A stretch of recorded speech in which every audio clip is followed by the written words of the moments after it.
Olá, sejam todos muito bem-vindos ao podcast do Investigação Criminal. Eu sou Carla Albuquerque e tenho a honra de ter aqui hoje comigo um grande amigo, policial, investigador da melhor qualidade, que está hoje no DEIC. Mas eu conheço o meu querido Marcos Cobra há muitos anos, desde 2008, quando ele andava ali pelo GOI, com o delegado Toninho, gravamos muito. Eu era um menino. Era um menino. Gravamos muito com o Marcos Cobra. E ele vai trazer aqui para a gente hoje a história dele, contar como é que ele foi parar na polícia. Porque o Cobra é uma dessas pessoas apaixonadas pelo que ele faz, independente de todos os problemas que a gente sabe que existem. Que todos têm. O sistema, às vezes problemas dentro da própria instituição, mas ele é aquele homem aguerrido que ama e não vai deixar a polícia nunca, né? Não. É você que nem eu. Hoje nós temos lá na delegacia, primeiro de tudo, buenas, minha querida Carla, muito obrigado. Adorei o convite. Vamos falar o que você quiser. Você sabe que eu não tenho papas na língua para falar quando é polícia, ainda mais. Eu sou para defender, ainda mais, melhor ainda. Mas a gente estava comentando até ontem. Nós temos um policial lá no DEIC, Salomão, Newton Salomão. Pra você ter uma ideia, ele está hoje com 73 anos de polícia, 73 anos de idade, 54 anos de polícia. Parabéns, tenho que trazer ele aqui. Não, ele não precisa nem trazer, só falar porque ele vem a pé da onde ele estiver, porque ele é impressionante. Uma lenda. Lenda? Esse cara deve ter caído em algum container com radioatividade, não sei, porque a gente até hoje não descobriu da onde vem a energia que ele tem, porque ele tem muito mais energia que a gente, que o que eu tenho de idade hoje, ele tem de polícia, e a gente bota o cara assim num pedestal, porque realmente por isso que ele é o 01. Hoje ele é o investigador mais antigo na atividade, e eu gostaria de chegar na idade dele com a mesma disposição que o Salomão tem. Mas enfim, você quer saber por que eu entrei na polícia? Eu quero saber por que você entrou na polícia. Por que eu tenho tanta paixão? Exatamente. Então eu vou te falar. A academia de polícia tem um grande prazer, graças a uma pessoa incrível que fez um projeto de lei e colocou a academia de polícia no nome de um senhor chamado Dr. Coriolano Nogueira Cobra. Dr. Coriolano Nogueira Cobra nada mais, nada menos é do que meu avô. Foi um cara que, na década de 50, 60, ele era, como eu posso dizer, o Elliot Ness da Polícia Civil. Olha, o Elliot Ness. Ele foi um cara que fez uma diferença muito grande e um cara muito justo. Meu avô foi um cara muito justo. E eu tive grata satisfação, doutor Pedro ainda usou essas imagens e acho que ele que encontrou algumas coisas assim, depoimentos, entrevistas do meu avô, no caso que ficou conhecido como o caso Moreira Salles, o caso dos 500 milhões. O meu avô, como ele sempre disse, né, não foi ele que desvendou. Ele participou do esclarecimento do caso. Ele sempre deu nome aos bois. O que está acontecendo na Polícia Civil hoje, né? O doutor Nico e tudo mais, dando nome aos bois. Dando nome àquele que realmente faz a diferença para a polícia. Os que realmente investigam, os que realmente chegam ao denominador comum, não aqueles que, às vezes, em alguns podcasts, você vê o cara, porque eu fui lá, porque eu peguei, eu troquei tiro, eu matei, porque eu chego vagabundo, que não sei o quê, aponta para a câmera, fala que não tem medo de vagabundo, que não sei o quê, e a gente sabe que é da boca para fora. Porque a gente, em muito tempo, conheceu muito polícia que falava, mas infelizmente, no primeiro estampido, podia ser o que for. Uma bombinha de São João, o cara primeiro estava escondido embaixo da viatura. Jura? Essas são as histórias desses que são os machões da Polícia Civil.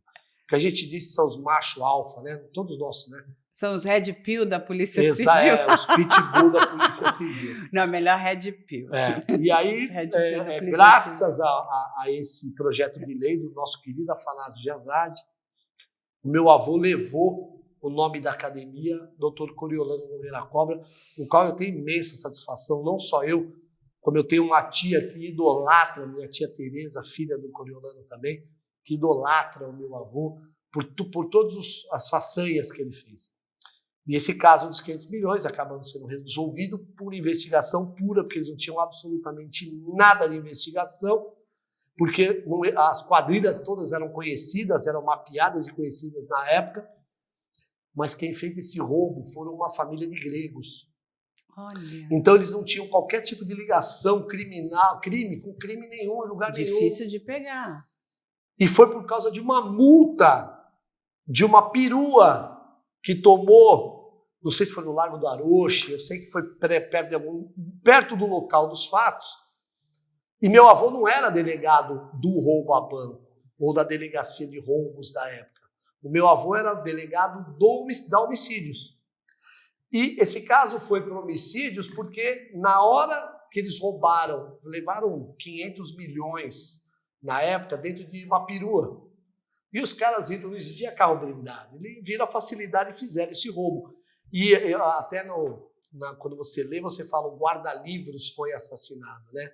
O guarda-livros é como se fosse o gerente antigamente, né? O contador que era do banco. E por essa morte que ele tentou reagir, ele foi morto. Esse caso ele vai para o DHPP. E lá quem está, Dr. Coriolano Nogueira Cobra, como diretor na época, como delegado de lá. E por esse motivo de acabar resolvendo esse caso dos 500 milhões, por causa dessa... E tem ele dando uma entrevista na época, por incrível que pareça, com áudio ainda. O seu avô. E uma voz... gente tem que achar essa entrevista. Eu tenho. Me manda, eu quero. O gostoso é que você vê a voz, né, das pessoas eram como vozes de rádio, não eram televisionado, mas vozes de rádio. Então você vê aquela voz.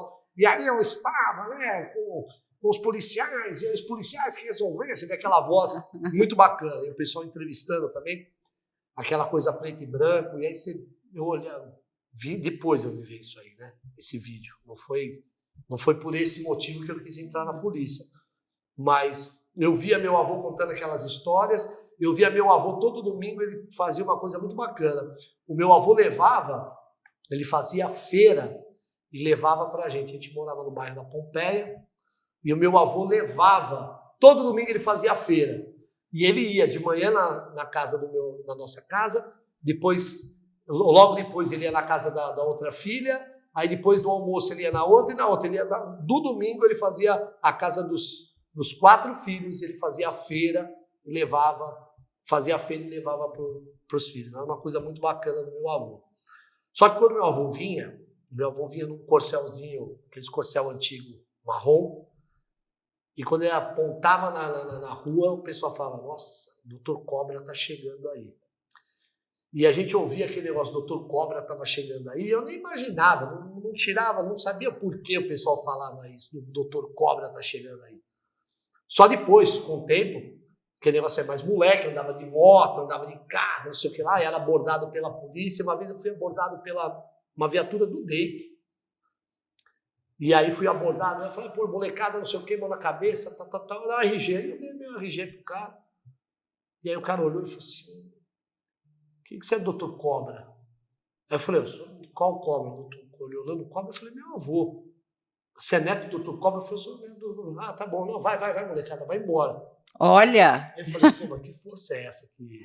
Meu avô tem. E aquilo eu fiquei com aquele negócio. Tudo bem, eu já conhecia meu avô, eu já sabia. Eu tinha uns 14, 15 anos nessa época, já dava aquelas mobiletes, motinho, sem carta. Né? E eu vim conhecer, saber quem era meu avô. Posteriormente, sabia que ele era delegado, mas não sabia até onde ele chegou. E ele foi 2 vezes delegado geral, por 2 oportunidades e tudo mais, que antigamente não eram 4 anos, eram só 2 anos. E ele ficou durante 2 gestões. Seu avô fez história na polícia. Ele fez muita coisa. Assim, meu avô, E por incrível, aí eu vou contar uma coisa, me lembro de contar, quando eu fui fazer a academia de polícia, um delegado veio me agradecer por justamente o meu avô era um gentleman, ele era um cara extremamente educado e muito justo. E por uma injustiça que eu sei fazer com o delegado de polícia, ele intercedeu, viu aquilo e falou, negativo. No caso de sequestro, onde houve uma criança tal, não vou indenizar. Eu era um delegado que não tinha viatura no interior e por não ter a viatura ter quebrado e tal, esse delegado teve que usar um táxi. Só que ele tinha que pagar o táxi. Lógico. E ele fez todas as diligências e descobriu sobre o sequestro de uma criança, assim, assado, e o seccional da época não quis pagar o que ele gastou no táxi. O que ele gastou. Você não vai pagar. E aí ele levou o caso, eu falei, pelo amor de Deus, como é que você não vai pagar um cara que fez de tudo para resolver Rachou o caso de uma crime. criança e tal, e foi. Então ele era um cara muito justo, até a gente vê nessa entrevista que ele dá depois que o caso dos 500 milhões foi resolvido, você vê que o Coriolano Cobra, ele não enaltece nada ao trabalho dele. Eu fiz, eu fui o cara, eu cheguei no crime, eu desvendei, eu recuperei. Na verdade foram 500 milhões, recuperaram 490 e tantos mil reais. Sabe? Os caras não conseguiram nem tempo de gastar o dinheiro. E foi uma coisa muito rápida. Então ele foi uma grande inspiração. Para mim, sim. Para mim foi uma grande inspiração, assim, gigante. E para minha prima, eu tenho uma prima chamada Cláudia Cobra, que é uma delegada de polícia, que está hoje trabalhando também na Polícia Civil. E também foi inspiração, porque é filha da Tereza, que foi a filha que sempre colocou meu avô num pedestal, lugar que eu acho que realmente... Mas aí a gente tem mais gente que está ligada nessa área aí também, que é a sua tia. Sim, não, minha prima é delegada e a minha tia, ela é a fã número 1 do meu avô. Para ter uma ideia, ela sempre entrou em contato com a Cadepol, quando tinha as coisas do meu avô, que eu tenho várias, ela tem várias coisas da época do meu avô, broches do meu avô, ela me deu um distintivo uma vez que estava, até coloquei numa capinha que era do meu avô que eu usava, capinha de tanto que eu usei, que antigamente era o brasão da República. Mas a gente ainda tem mais gente aí, quem não sabe, ele também é parente da Zulaê Cobra Ribeiro. Zulaê, mandar um abraço para a Zulaê, sei que ela andou meio adoentada, a Zulaê, ela é da família Cobra. Muita gente achava que a Zulaê era filha do Coriolano Cobra. Na verdade, a Zulaê era prima da família. Então... a família inteira... A Zulaê sempre foi uma mulher de muito pulso. E ela sempre admirou muito o meu avô. Foi uma advogada fantástica. Não, mulher forte. Os filhos também.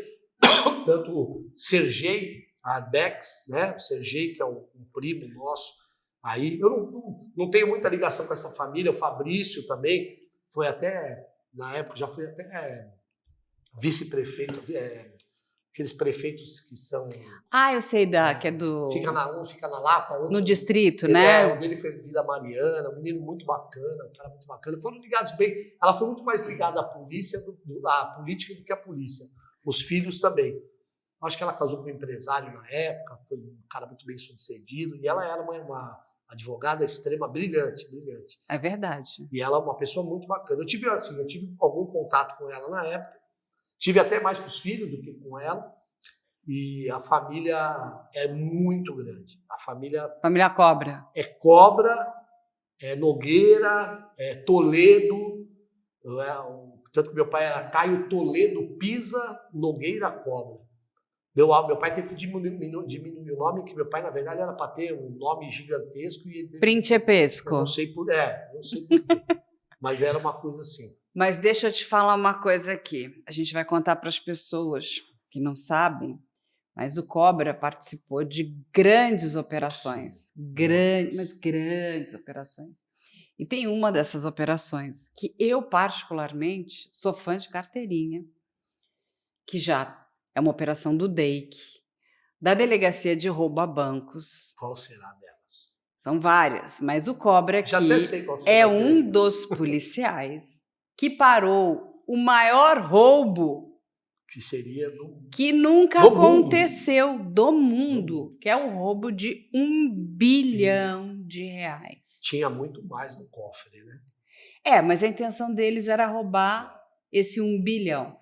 Você imagina, quando a gente para pensar, né, vamos pensar R$1 bilhão, qual é o tamanho, né, de R$1 bilhão? Quanto espaço esse dinheiro ocupa?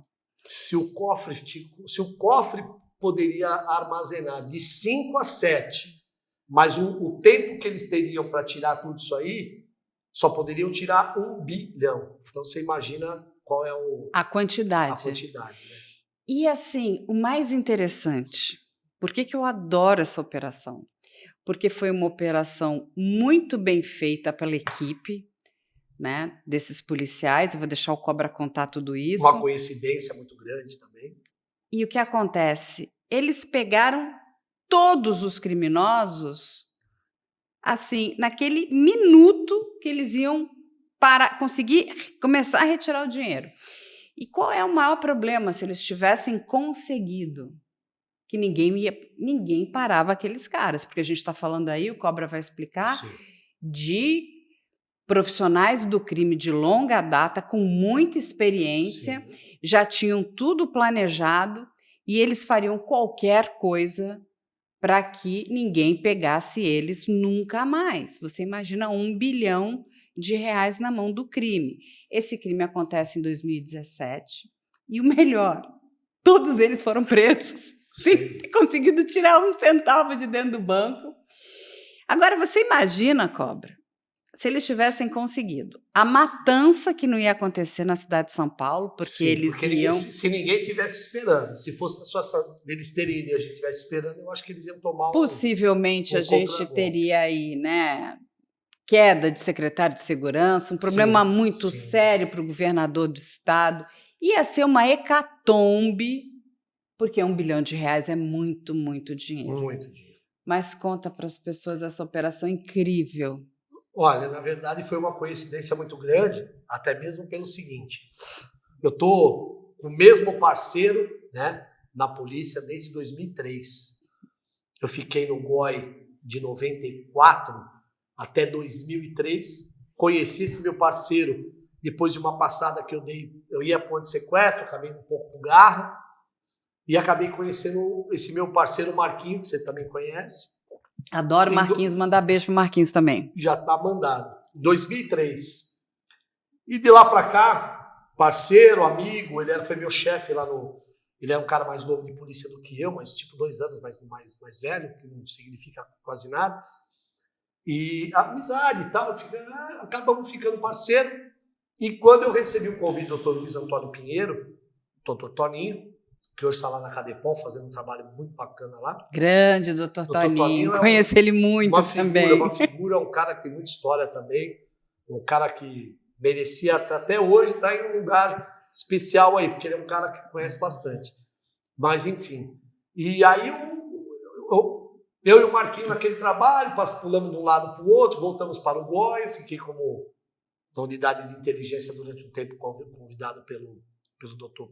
Toninho, e aí a gente acabou indo para o 19º DP, mas eu não queria ficar lá no 19º. E eu fui convidado pelo Dr. Fábio para voltar para trabalhar lá com eles quando eu fui para o DEIC, em 2014. No Roubabancos. Passei um tempinho na Capturas e fui para o Roubabanco. Bati lá, quase não fui para o Roubabanco, acabei indo para a 6ª delegacia, que trabalhava com facções e tudo mais. Mas o DEIC, como a gente diz, é o famoso clínica geral, né? A gente ali, como a gente diz, ladrão não tem dono. Tá na rua, quem pegar primeiro tá preso e já era. Quem prender, prendeu. Não tem aquele negócio. O cara é estelionato, minha delegacia de estelionato, eu tenho que prender. Não, não é isso. Você não pode prevaricar e não pode virar as costas. E aí o que aconteceu foi, eu e o Marquinhos, depois que o Marquinhos acabou conseguindo ir também para lá, nós montamos a nossa equipe novamente lá, começamos a trabalhar, passamos um tempinho fazendo uns outros trabalhos, bem que um dia nós tínhamos um informante, e esse informante falando com a gente sobre 2 elementos que estavam bem à frente do crime organizado, Ele não sabia o que era, de que se tratava, sabia que eles eram traficantes, mas sabia que eles estavam fazendo alguma coisa fora isso, porque os caras não falavam. Mas o cara sabia onde o cara morava, seriam os dois, Alceu e Fernando, que eram os caras que eram os dois mentores eles estavam bancando e botando bastante dinheiro nessa operação e a gente não sabia o que era. Mas a gente iria prendê-los pelo tráfico de entorpecente, pelo crime organizado, lavagem de dinheiro e tudo mais, que hoje você acaba pegando todos eles. E a gente comentando, falando com o doutor Fábio, falando com o chefe na época, tudo mais, eis que no momento o doutor Fábio chama a gente, o chefe também, fala, vocês não podem prender os dois. Peraí, como é que não pode prender, doutor? Não, está acontecendo uma coisa muito importante, espera, não prende e aguarda. Espera aí que nós vamos falar com vocês. E nós esperamos. A Belém que eles já uma reunião e 2 outros policiais da delegacia tinham também um outro informante e sabiam que os caras iam fazer um roubo que ia ser uma coisa monumental, fora do negócio. Na hora você fala assim, que papinho de besta, né, cara? Até parece que os caras vão inventar um negócio desse, fazer um túnel gigantesco de mais de quase 1 quilômetro de distância. Sabe aquelas coisas cinematográficas? É um chapo que os caras conseguem fazer aquele túnel e chegar num lugar, na privada, onde o cara usava o banheiro. Filme, né? Que o cara desce assim e vai embora. Eu falei, não pode ser. Será que isso é verdade? Como a gente, polícia, a gente, aquele negócio, tem informação, a gente tem que ir lá e olhar e ver, para saber se é real ou não é. E o dia que a gente recebeu, a primeira vez que a gente foi fazer o primeiro local, e a gente olhou, a gente ficou um tempinho fazendo uma campana, a gente realmente viu que quem estava lá era o Alceu e o Fernando. A gente deparou com os dois lá, visualmente. Falou, tem coisa aí. Só que o local era um local extremamente difícil de se fazer uma campana. Ainda mais pelo que se era um crime. Não tem como. Hoje os caras têm muito olheiro, muita gente, enfim. Nós tínhamos que inventar uma maneira para poder fazer um monitoramento a qual eles não percebessem que estavam sendo monitorados, senão cairia tudo por água abaixo. E aí, na época, o doutor Fábio chamou, nós tínhamos o doutor Pedro estava lá, o doutor Wagner estava lá. Adoro todos eles, grandes amigos. Nós fizemos, assim, uma reunião, o trabalho, na verdade, em si era de outros 2 policiais que tinham essa informação. Então, o nosso, com certeza, né, a nossa cana era totalmente fora do contexto, mas como nós já tínhamos também um informante de um outro lado e tínhamos essa informação de onde também morava, o negócio começou a fazer o leque, né? Começou a se abrir matéria de investigação. E aí eu e o Marquinho ficamos incumbidos de fazer o monitoramento. Nós tínhamos que achar uma maneira de monitorar eles. E conseguimos uma maneira de monitorar-los 24 horas. A gente não gosta muito de dizer como é que é, porque se a gente fala... Não precisa contar a cereja do bolo. Mas eles foram monitorados. Eles foram monitorados 24 horas, sem saber que estavam sendo monitorados. E a gente sabia dia, hora, quem estava chegando, tudo. Quem não estava chegando. Adoro. A todo momento, a toda hora, até que também localizamos a outra extremidade. Aonde? Porque ali era um ponto de encontro. Era a oficina da onde estava sendo preparado, tanto que eu não sei, o equipamento, né? Eu tenho a filmagem, tanto que no dia eu faço a filmagem, eu faço 2 filmagens. Na hora que, porque o doutor Fábio quase, lógico que eu não ia me pegar com ele na pancada, mas na hora que ele me deu a minha atribuição na hora. Minha atribuição é ficar filmando, ficar gravando assim, a invasão da prisão dos caras. Falei, peraí, eu fui operacional a vida inteira. Virei cinegrafista. Troquei tiro com muita gente junto com o doutor Fábio. Ele sabe como é que é o polícia na hora da cana. Eu fiquei monitorando todo aquele tempo, gravando as coisas, monitorando os caras, né? E eu vou ficar fora? Eu falei, não, peraí. Então, no dia, eu deixei gravando, e houve a entrada, e até acabei entrando depois, mas a determinação dele é assim, não, você vai gravar. você vai gravar. Você grava um lado e o Marquinhos vai gravar o outro. Que era onde estava o túnel. E eu gravo um lado e o Marquinhos grava o outro. Porque, tecnicamente, para você gravar, tinha que... Até para depois não vazar, você tinha que ter... Não desconfiar de todos os outros policiais, muito pelo contrário. Todos os policiais que trabalhavam no roubo a banco na época eram extremamente de confiança, mas, infelizmente, às vezes tem aquele cara que, para poder ganhar uma moral com um repórter ou com alguém, alguma coisa, vaza uma coisinha, uma bobeirinha. Uma informação. E isso, para nós, não era interessante na época. Naquele momento. Naquele momento. Lógico que depois, sim, o Dr. Fábio fala, agora está na hora. As imagens para tal lugar, tal lugar, tal lugar. Tanto que tem imagens que só nós temos. Até hoje eu e o Marquinhos só nós temos, mas ninguém tem. E eu também, porque ele está acabando de passar tudo para mim. E aí o que aconteceu? A investigação continuava também numa atribuição que nós não sabíamos, eu e o Marquinhos. Porque o Dr. Wagner, o Dr. Pedro, o Dr. Fábio, juntamente com as equipes, o chefe, que na época era o Pitt, os outros, não vou falar o nome que eu não sei se eles gostariam que falasse, mas os que hoje trabalham comigo, por incrível que pareça, estão na mesma delegacia que eu. Os outros investigadores. Esses dois que tinham também essa informação, dois excepcionais policiais, que também tinham esse outro lado, eles continuaram fazendo as outras investigações para saber ao campo, né? Também sabia, porque eu tinha aquele espaço físico que eu sabia. O Alceu veio aqui. O Fernando está aqui.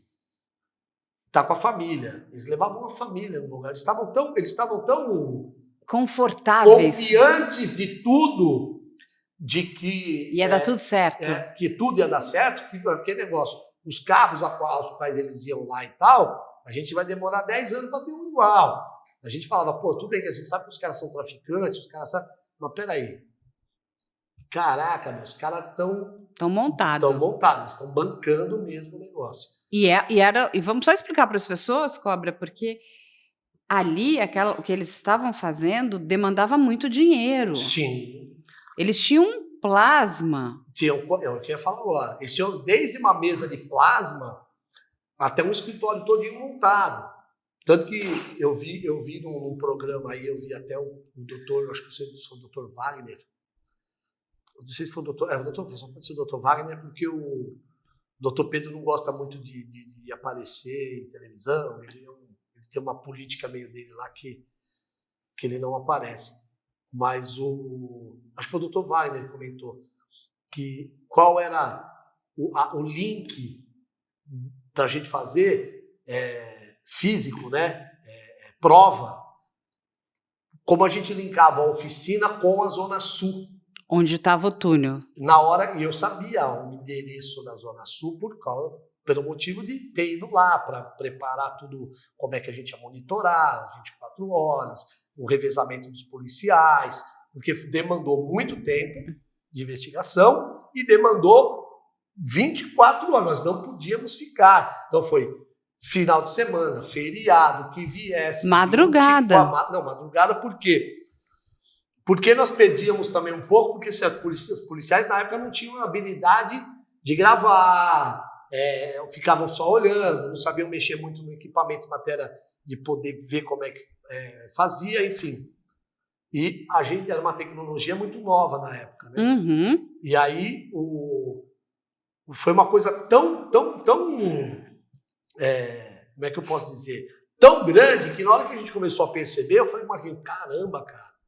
Se esses caras realmente fizessem o negócio, a gente ia tomar um passa-moleque gigantesco, né? Uhum. Que tinha que ser 24 horas, porque os caras iam fazer um roubo, assim, igual da Paulista lá, né? Que fizeram, né, o Banco de Fortaleza, aquelas coisas. Uma coisa, um pensamento, como a gente diz, né? Cabeça de bandido é aquele negócio que é cabeça vazia, oficina do diabo. Exatamente. Os caras, às vezes, ficam parados, como esses momentos a quais eles iam na oficina. Eles estavam lá não para debater sobre como o filho de um deles tinha uma deficiência física, uma doença. E ele levava essa criança onde a gente também monitorava e tudo mais. Eles não queriam estar lá para ter ideia de como poderia salvar a vida do filho ou o benefício do filho. Não. Eles estavam lá simples e unicamente preparando o maior roubo que poderia ser do mundo, né? O Brasil ia entrar para Ou o seja, primeiro da lista. quando a gente vê essa história, né? E a gente até tem uma série de ficção aí, espanhola, que é aquela La Casa de Papel. Sim. Ou seja, o povo do Brasil já estava muito na frente. Só que qual é o diferencial? A nossa polícia aqui foi muito mais ligeira e mais esperta. E Cobre, quando vocês conseguem parar o roubo? Porque deve ter sido para os criminosos assim, gente, não, a gente era, sei lá, minutos, horas de tirar esse dinheiro. Eu tenho um vídeo, você precisou até achar onde está, mas eu tenho um vídeo, e esse eu não te prometo, mas é um vídeo que você olha, quando eles estão chegando no DEIC, os 16 que foram presos, quando decreta a operação, o doutor Fábio falou, a gente fala, doutor, tem 16 caras lá dentro. Ele fala, vamos pegar. E aí já estava o pessoal do GER, Garra, todo mundo já. Aí todo mundo estava sabendo o que era. A gente invadiu preparado. Um lugar com 16 criminosos, parari, parará. E criminosos perigosos. E nós já sabíamos pela informação de que no dia do roubo, eles sairiam com armamento exatamente do cangaço. Só que ia 2, 3 caminhonetes, né? Já com todos esses armados, fuzil 762, .50, todos eles armados, para fazer a escolta do dinheiro.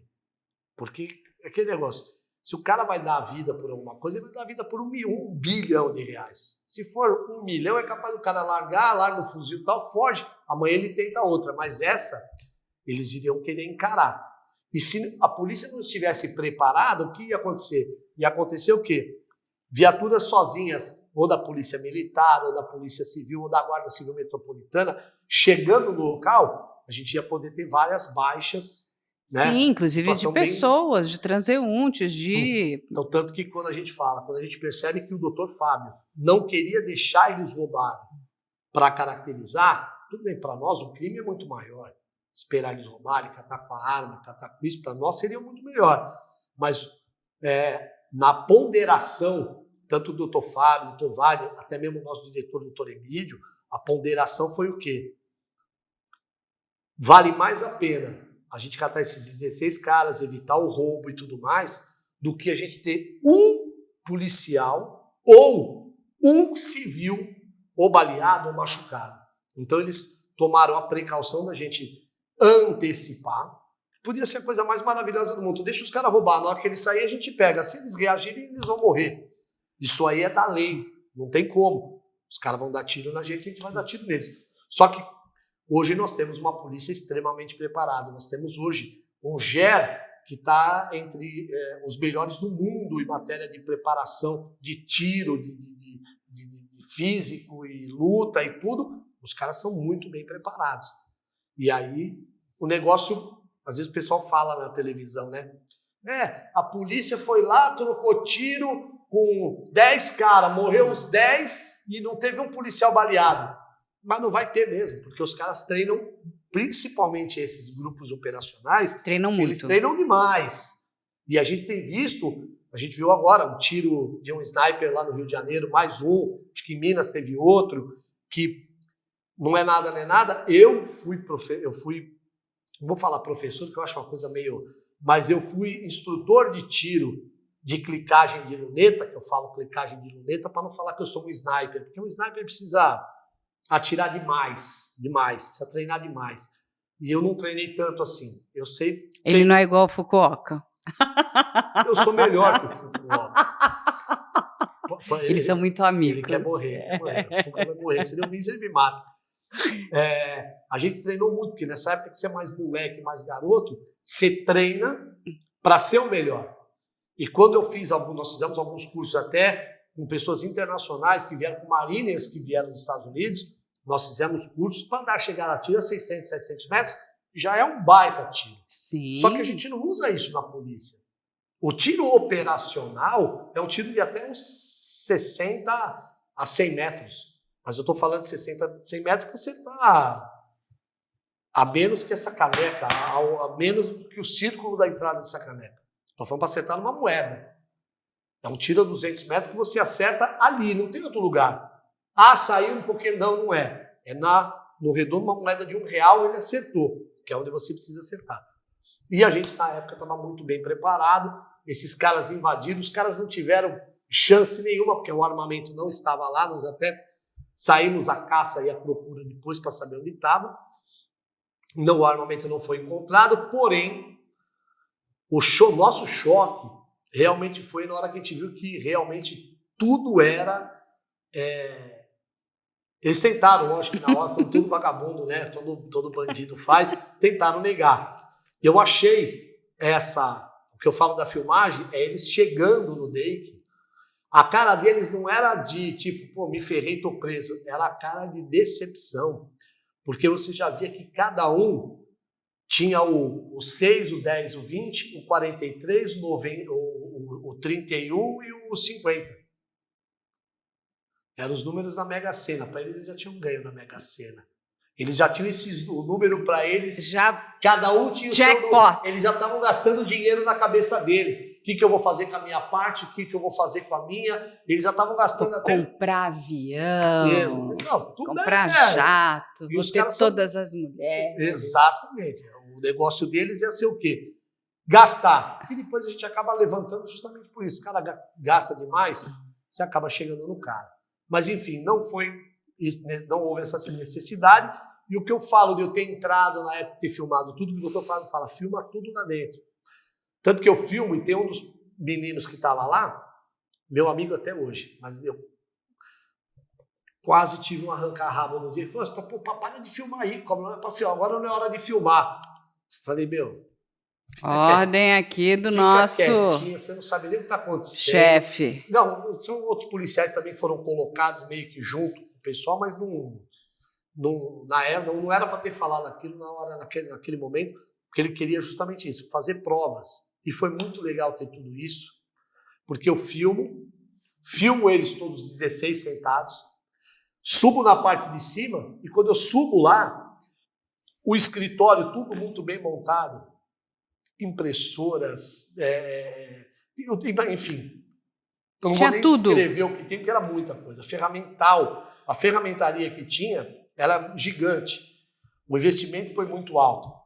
Para poder fazer o quê? Tanto que a gente acha os carrinhos que estavam terminando, sim.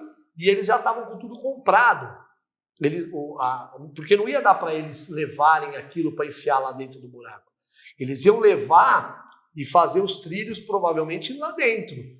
Eles estavam aqueles ferros que mostram lá no chão, que são os ferros redondinhos, é para que as rodinhas dos carrinhos rolassem num trilho. Num trilho que eles iam fazer em vários locais. Para quê? Para poder, o trilho ser mais rápido, porque eles contavam no tempo, ou quanto tempo eles iam fazer de lá para trazer o carrinho, quantos carrinhos seriam necessários. Todas essas contas foram feitas por eles. E nessa entrada, a gente precisava de um link, para deixar um link dali da Zona Norte, porque um local na Zona Norte e o outro local na Zona Sul. E por incrível que pareça, na hora que eu chego lá, um dos computadores está aberto. E está aberto com uma conta, não sei se era de luz, acho que de luz, uma conta de luz de lá da Zona Sul, no endereço da Zona Sul. E eu fotografo e tal, e ainda fala, não mexa nisso aí, deixa do jeito que está. E eu falei, gente, não mexe aquele computador é um computador que mostra que o link tem daqui para lá, então, gente, não mostra. E a cara de decepção deles foi uma coisa assim, coisa que os caras olhavam para nós e falavam assim, porra, bicho, vocês não têm noção do que vocês fizeram, porque a gente já tinha se colocado bilionário, né? Numa dessas, às vezes de 1 bilhão, para levar até um pouco mais, eles até levariam, porque eles teriam um prazo de porque naquele um pouco mais de 40 cofre horas. Poderia ter até 7 bilhões, não é isso? Isso, o cofre comportaria isso. Só que a ideia deles na hora que cavasse, eles iam sair embaixo de um cofre. Garantir pelo menos um. Um, provavelmente, eles conseguiriam tirar. Porque, na verdade, é assim, Qual que era o problema deles? O cofre era fazer um fechamento, tem um fechamento, ele fazia o fechamento, você até teria o monitoramento de dentro, mas o cofre não abria de hipótese nenhuma, ele abre até segunda-feira de manhã. Então aconteceria no final de semana. E por mais que você olhasse no monitoramento, você não teria acesso a dentro do cofre. Se você não tivesse acesso a dentro do cofre, como é que você ia saber se são 600 metros de túnel? Como é que você ia saber onde eles vão sair? Olha o tamanho, faz uma circunferência no ponto do roubo, porque poderia ser para qualquer lado. Sim, é enorme. 600 metros e você, ou 600 ou 1 quilômetro, que a gente não tinha essa noção da distância que era. Só depois de encontrado, que a gente mediu em linha reta. Não sabia nem se ele tinha curvas, enfim. Depois que os loucos entraram lá. Teve um monte de repórter que quis entrar no túnel, sentiu o que era, né? Aquela claustrofobia de estar lá dentro, sabe? Sem troca, porque eles fizeram tudo, né? Com troca de ar, precisava trocar o ar, precisava fazer isso, precisava fazer aquilo. E lá já tinha uma parte toda pronta, então a gente imaginava o quê? Se nós não tivéssemos pego ele, aquela semana seria a semana de montar o trilho, provavelmente, porque montar o trilho era colocar as partes de coisa e soldar. O túnel em si não era uma coisa, um metrô da vida, né? Ele tinha um tatuzão. Até porque não podia fazer barulho. Exatamente. Senão eles seriam percebidos, né? Não podia ter muito movimento, né? De solo, imagina. Isso, exatamente. E aí a gente frustra essa tentativa deles. Sai todas aquelas matérias que saíram na época. Mas me conta uma coisa. Manda. Eram vários criminosos. Sim. E a gente sabe que criminoso ele vai tentar de tudo. Eles tentaram convencer vocês, de alguma forma, a deixar eles saírem com o produto do roubo? Não. Eles não tiveram essa petulância? Não, na verdade assim, como tinha muita gente, foi muito polícia. Você vê a entrada da Zona Norte, quando entrou, e o pessoal sabia que tinham 16 caras lá, tem polícia que vive a vida toda, 20, 30 anos de polícia e não troca um tiro. O polícia tem isso na cabeça, que entrar na polícia é trocar tiro, e não é. Tem muito cara que fica nessa, tem muito cara que quer passar por isso, que quer ter essa adrenalina da troca de tiro. A gente sabe que a arma da polícia é a informação. Exatamente, mas a parte operacional do policial, por mais que a gente olha esses filmes de hoje, né? O policial saca a arma, o cara tá com a AK-47 do outro lado, dá 200 tiros no polícia, a polícia calcula atrás do carro e fica com aquela pistolinha .40, esperando, né? E o cara dando tiro de fuzil, arrebenta o carro, aí o cara sai de lado assim, pá, dá um tiro lá e pega na testa do vagabundo e mata. Isso é bonito na televisão, isso é maravilhoso, só que isso não funciona na vida real. A vida real é uma coisa extremamente diferente. Nós já perdemos vários amigos, acabamos de perder uma das investigadoras mais brilhantes que nós tivemos em todos os tempos na polícia, uma mulher, a Milene. Ela foi morta por um empresário que se achou no direito de ter uma arma ilegal. Dentro de casa. Dentro de casa, pegou uma outra arma que era de segurança dele, pegou as duas armas e, entorpecido por o que deu no laudo, né, por algumas drogas que ele havia tomado e bebida, ele confundiu a polícia com o bandido. E acabou disparando, deu um tiro na Milene, matou, e é o que eu falo, o policial pode ser aquele cara que você menos espera que aquele cara vá tomar aquela atitude. E o parceiro dela, o Felipe, a qual, você sabe, eu tenho um podcast, convidei ele para ir, ele até se negou em ir, ele esteve presente, apareceu muito pouco, e a tristeza dele é tão grande. Ele conseguiu bloquear o ataque tanto do empresário quanto do outro, do cara que também foi pegar a arma, que é o segurança, na verdade. Que era o segurança. Ele conseguiu neutralizar tanto o empresário quanto o segurança da casa. Mas a parceira dele... Mas ele, infelizmente, não conseguiu fazer a coisa que eu trocaria qualquer coisa. Salvar a vida da minha parceira. E a gente vê na cara do Felipe a tristeza. Esse menino não conseguia falar comigo no telefone. E parece que Deus, às vezes, faz a coisa... A gente sabe que ele tem... A nossa vida, a nossa história já está traçada do começo ao fim. Mas, às vezes, ele dá uns ensinamentos para nós e ter levado uma menina dessa. Mãe, com a filha pequenininha, né? O marido dela também, o ex-marido dela também é polícia, trabalha na 4ª Delegacia de Roubos a Condomínio, que seria até o caso que eles estavam. Eles estão na 1ª Delegacia. E é uma coisa tão triste, mas tão triste, que não é só porque era uma mulher.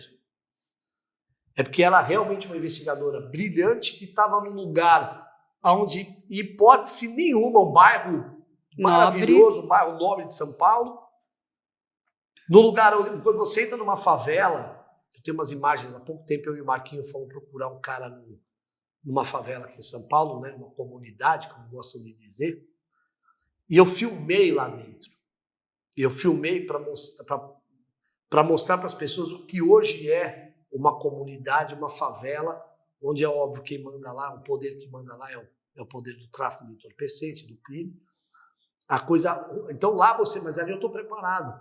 Ali eu estou com o meu fuzil, já estou com o meu fuzil entupido, sabe, destravado, pronto para qualquer situação, fazendo a segurança do meu parceiro que estava indo numa casa. Então ali a gente sabe o que pode acontecer, não diferente do que aconteceu com ela.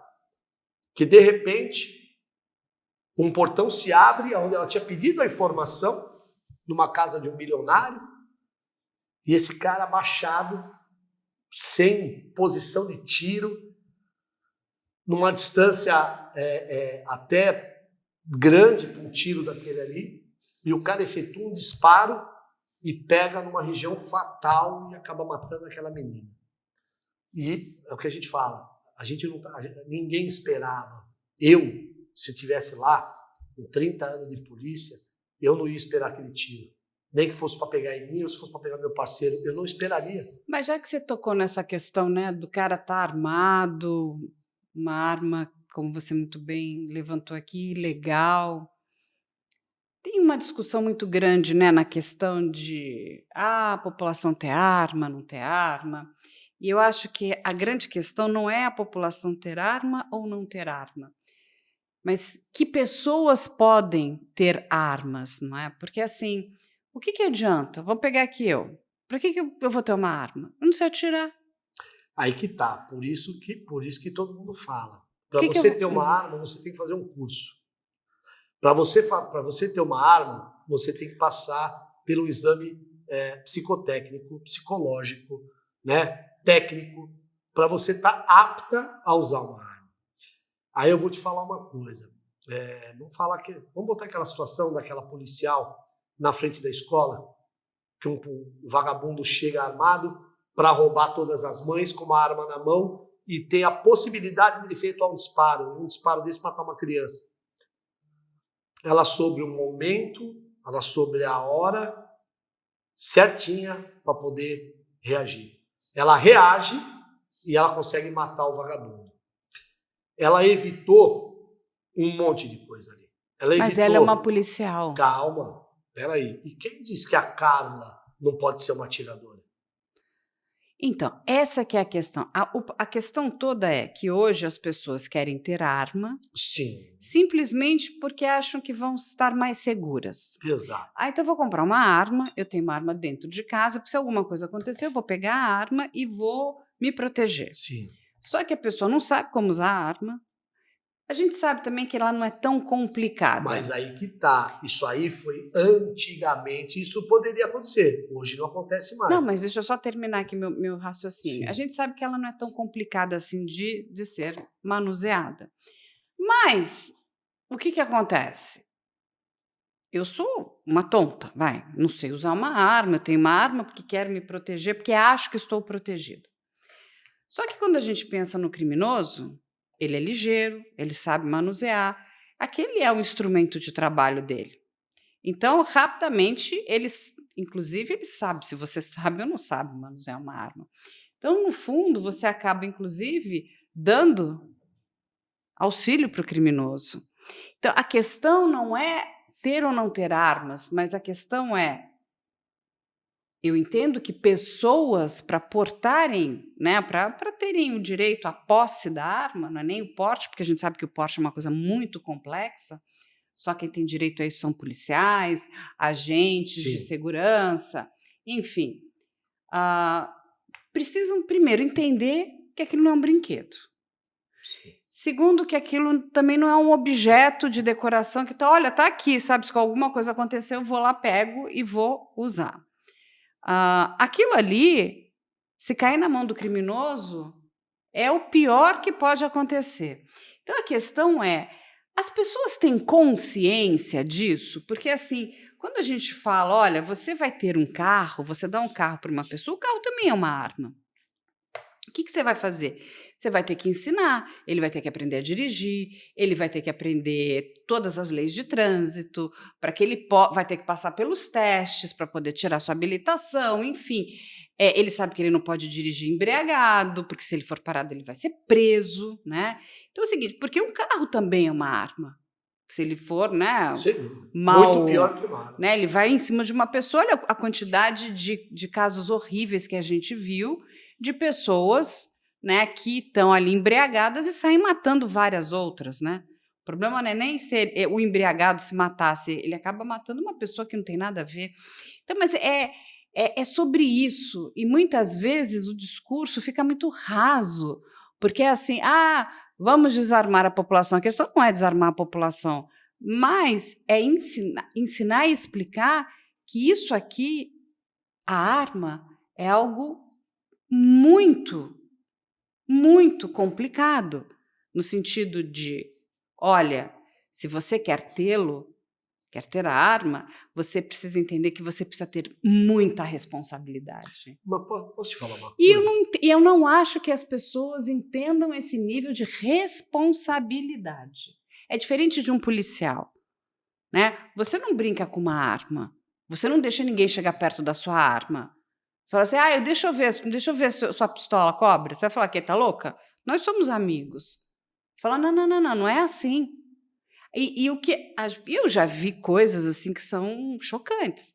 As pessoas querem se mostrar, olha aqui como eu sou poderosa, eu tenho a pistola, eu tenho... Esse é o início. Entendeu? E olha o problema que a gente... Porque, assim, às vezes tem até, não é só a segurança, mas é aquela ostentação do poder. O meu poder aqui, eu tô armado. É por isso que muita gente diz o seguinte, se todos estivessem armados, aí tudo bem. Mas se só alguns tiverem a oportunidade, é que não é legal. Porque aqui a diferença é assim. Se o cara lá que ostenta, que tô armado, souber que aquele outro também está armado, ele não vai fazer essa ostentação e esses absurdos. Infelizmente, às vezes as armas vão para a mão de certas pessoas só para aquelas. A arma é cara, a documentação é cara, tudo é caro e às vezes cai na mão de pessoas que se acham acima de qualquer coisa. E o pessoal, o brasileiro tem um grande problema. Ele acredita que a lei não serve para ele ou ele não conhece a lei. E a lei, até a própria lei armamentista, o porte de arma em si, ele não dá o direito do cara de portar a arma em lugares, banco, festas, isso não existe. O porte de arma, eu estou portando a minha arma, porque a posse da arma você já tem. Quando se te sai um registro de arma, você já tem, pela Constituição, pela lei, você tem o direito de tê-la na sua residência para defender a tua família. Isso aí sempre teve. Para você sair da tua casa com ela na cintura, carregada, municiada, em pronto, você ir até o seu trabalho, que não seja um comércio. Se comércio, as coisas onde tem público e tal, também não deixam. Isso não existe. Vamos falar que o cara trabalha no escritório. Ele sai, vai até o escritório, beleza. Do escritório ele vai para casa. Da casa ele vai para casa da mãe dele. Ou ele volta para casa, ou ele vai para o sítio dele, a casa de praia. Mas o porte serve justamente para isso. Para esse caminho. Não o cara pegar, eu vou para a praia, pega a arma, põe na mala, deixa ali no cantinho, sabe? Ou põe, vou tomar um sorvete, põe a arma na cintura. É aí que as coisas acontecem. Mas as pessoas não respeitam isso. Não respeitam.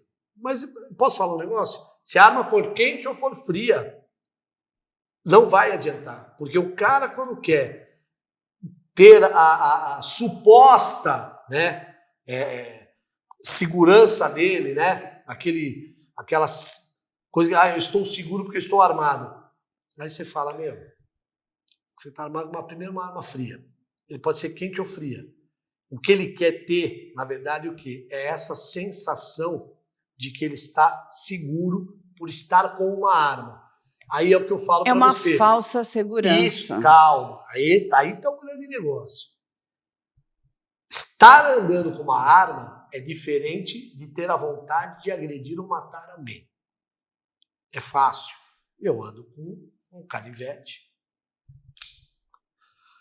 Eu mato com um canivete, com uma faca dessa, sem fazer alarde, sem fazer barulho, sabendo aonde você vai espetar, onde não vai, uma faca dessa, canivete, que eu posso cortar lá e cortar minha laranja. Todo operacional gosta de ter esse canivete no bolso. Para poder cortar uma laranja. Não tem uma obrigatoriedade de qualquer porte, não tem nada, mas se eu for falar que eu sou um psico, que eu sou um maníaco, que eu sou um louco, e se você for olhar, todos esses psicopatas, esses assassinos e todos que mataram pessoas, como nós comentamos há um tempo atrás, sobre maníaco do parque, sobre estupradores e tal, ele nunca matou a pessoa com um tiro.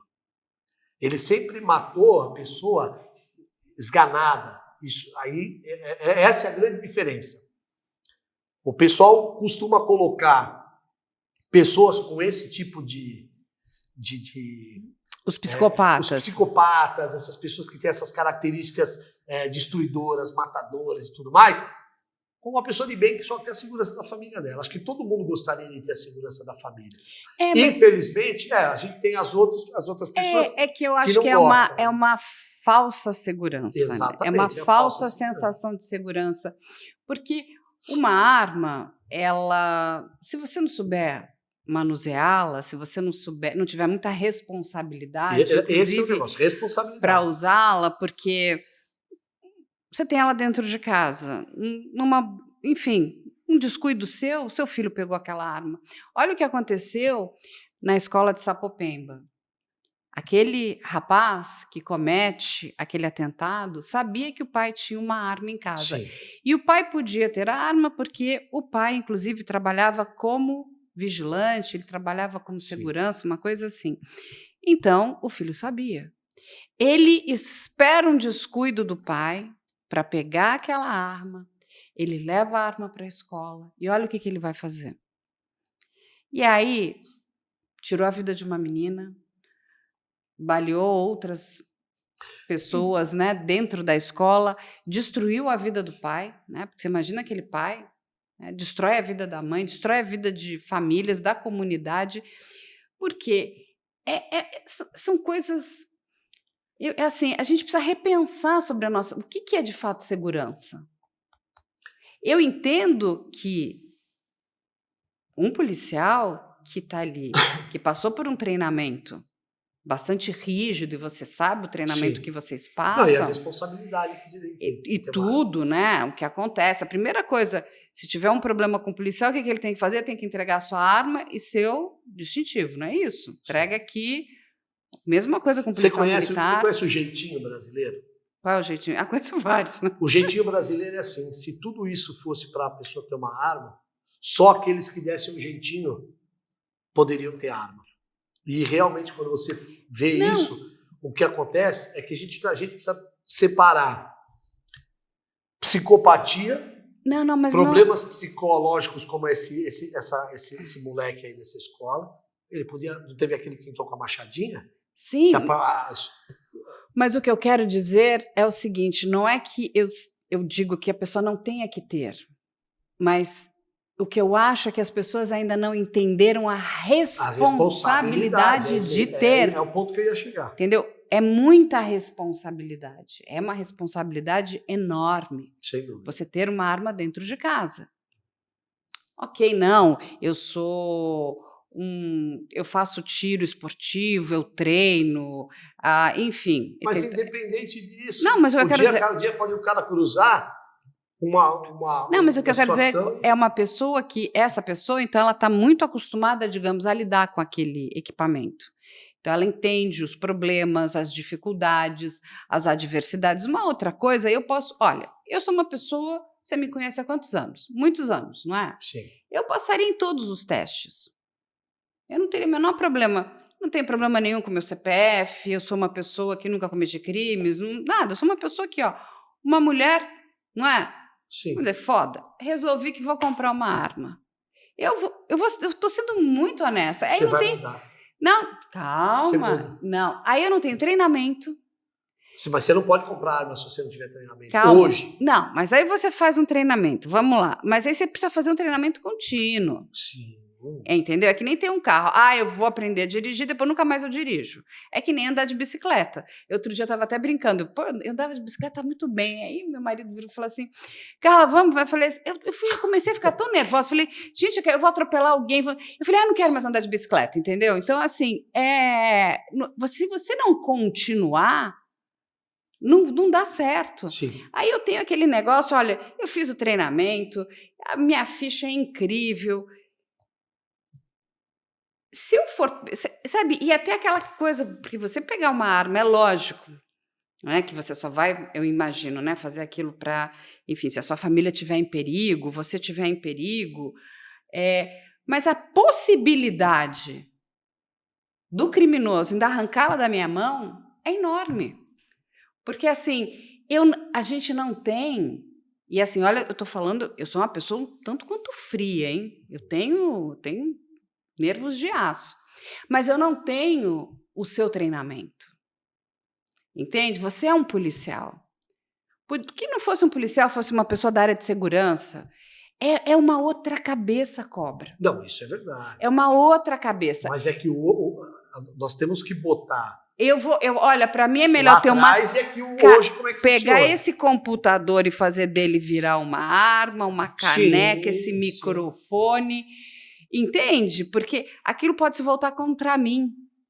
E assim, é uma questão de você precisa ter responsabilidade, você precisa ter habilidade, você precisa ter treinamento, e é custoso. Né? Outro dia eu até fui perguntar, estava até conversando com o Fukuoka, um stand de tiro é caro, a munição é cara. Para você precisa ficar treinando. Mas é proposital. Não, entenda que isso tudo é proposital, até mesmo pelo que a gente passa hoje no país. Sim, mas vamos pensar o seguinte, já que a pessoa tem, ela precisa treinar, para que ela, né, saiba pelo menos manusear aquilo. Não, eu acho que posso falar uma coisa? Aí você pensa assim, mas... Cara, atirar é que nem andar de bicicleta. Quando você aprende... Mas você tem que treinar. Não, se você aprender ela, e você tiver aquele treinamento intensivo, eu ando de bicicleta super mal. Para você ter uma ideia, se você pegar qualquer cara, qualquer um que passou pelo Exército Brasileiro, qualquer moleque que passou com 19 anos, entrou com 18, saiu com 19, moleque vai lá, vai trabalhar. Se chegar amanhã, todo cara que serviu o Exército Brasileiro, ele é o quê? Ele é um reservista. Sim. Se amanhã sair uma guerra, ele é convocado. E se você der um fuzil na mão dele, uma pistola que ele foi treinado no exército, ele vai saber aonde engatilhar, onde desengatilhar, onde travar, como carregar, por quê? É como andar de bicicleta. Só que você tem que... Se você fizer um intensivo e tiver quem vai falar, esse cara serve para ter uma bicicleta. Esse cara pode andar numa bicicleta. É que nem moto. Você anda de moto, você tirou carta de moto com 19 anos, só que você nunca mais teve moto. Você vai falar, eu quero comprar na minha moto agora com 40. Você vai comprar, você vai saber que a embreagem está aqui, o acelerador está ali, e você vai dar uma capengada no comecinho, mas você vai andar. Por quê? Arma é como andar de bicicleta.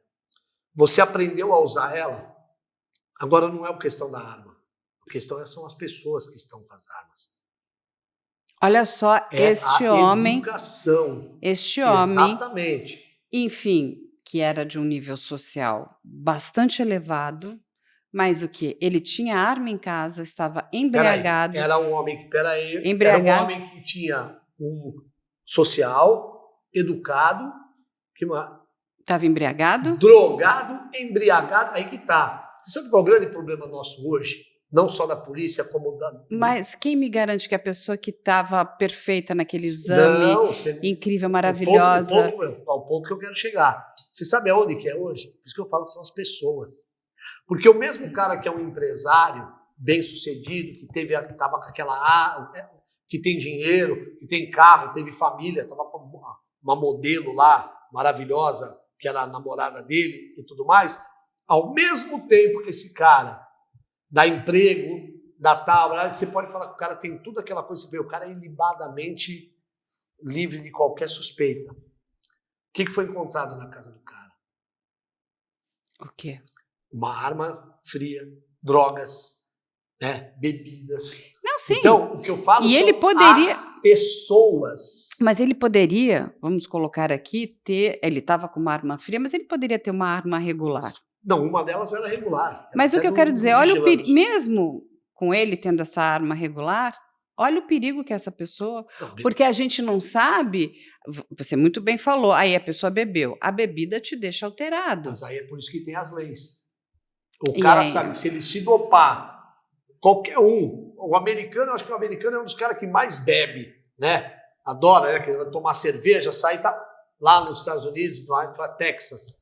Você a gente vai ficar nessa conversa horas, eu e o cara Cobra. O cara não pode andar nem com a arma coberta, ele tem que andar com ela ostensiva. Você sabe que eu vou preferir pegar... Eu sou muito Quentin Tarantino. Eu adoro. Eu também. Uma vez eu vi uma entrevista dele, gente, como eu adoro aquele diretor, eu sou apaixonada por ele. A repórter faz uma pergunta para ele, mas como é que você pensa nessas cenas de violência? Porque as cenas de violência do Tarantino são peculiares, né? São singulares, né? Ele olhou, enfim, ele falou, tá vendo esse garfo aqui? Eu pego esse garfo e enfio assim no teu olho. Entendeu? Eu sou mais Quentin Tarantino. Exatamente. Entendeu?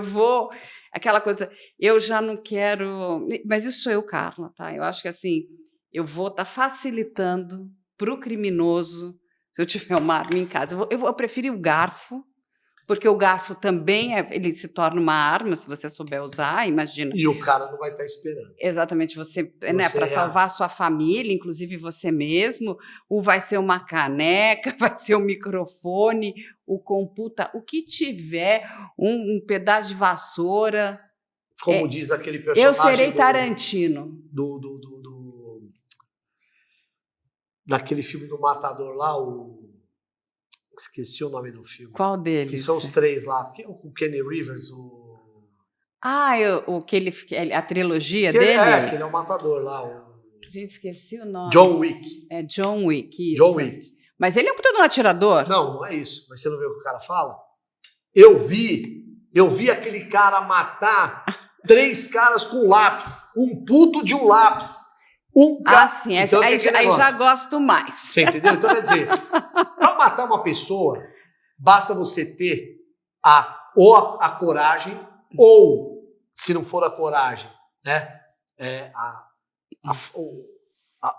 o sair de si no momento que a gente fala que são aqueles 3, 4 segundos que você se torna outra pessoa, que é uma das coisas mais perigosas que tem. Uma pessoa que não tem nada a ver com violência, nada... A pessoa, para proteger alguém, por estar sendo, ela se torna o leão, né, da história.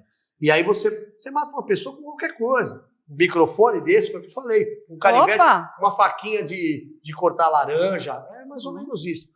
Então, quer dizer, basta querer. Para fazer a coisa ruim, basta querer. E a gente está caminhando aqui para o final do Mano, nosso podcast e a gente vai para o nosso momento Eita. filosófico. Tem Filosófico? 5 Eu sou ruim de perguntas filosofia. aqui. Você vai escolher uma e vai responder para a gente. Tararam. Rufem os tambores. Você lê? Vou ler para você. Então, lê. Histórias de investigação criminal satisfazem uma necessidade humana de resolver mistérios e buscar a verdade? Você concorda com isso? Olha, tudo que é para se achar a coisa que foi errada, principalmente investigação criminal, né? Se ela satisfaz, acho que é como a gente vê hoje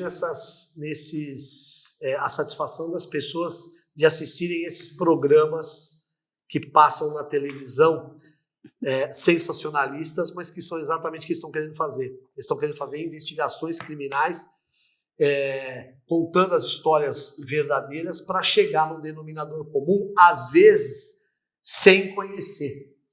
Diferente do trabalho que você faz. E se é satisfatório, quando ele usa a satisfação para o programa desses caras, quando a polícia resolve, pô, satisfatório para ele, não, ele se coloca. O que é satisfatório, às vezes, é ver pessoas como você que fazem das tripas corações, às vezes, para chegar num lugar onde, às vezes, até mesmo a polícia não chega. Porque, às vezes, a gente não tem tempo, não tem certas coisas, é muita atribuição, é muito, sabe? A gente não pode pegar um caso só que aconteceu e ficar 3, 4, 5, 6 anos num caso, né? Porque a gente é cobrado. Então, quem que não desvenda um negócio né? E às vezes é necessário. A gente sabe hoje, DNA. Tem um cara nos Estados Unidos que ficou preso 30 e tantos anos e foram descobrir agora pelo DNA que não foi ele, que o cara não foi. Então, quer dizer, quando a gente consegue fazer um trabalho como o teu, com tempo, com paciência e tudo, você chega nessa necessidade humana, né?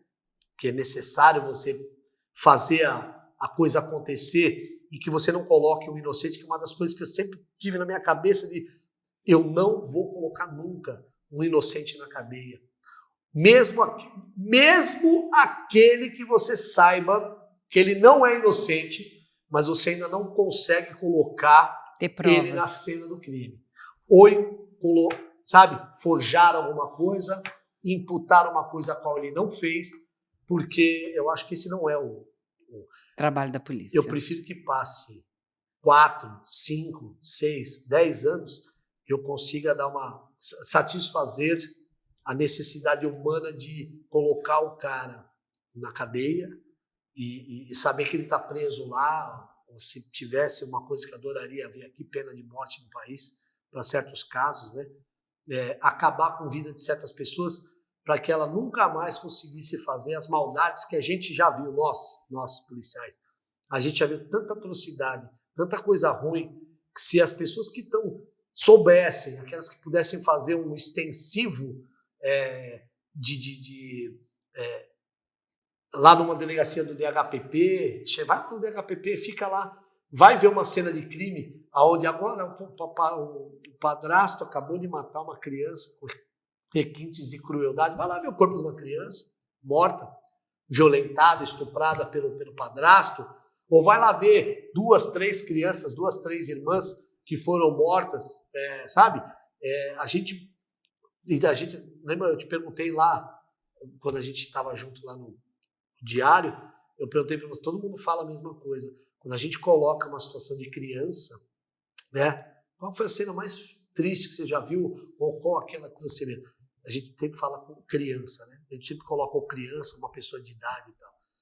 E a gente vê exatamente esse tipo de coisa. São mistérios, né? E a busca da verdade. Buscar a verdade hoje é uma das coisas mais difíceis para nós.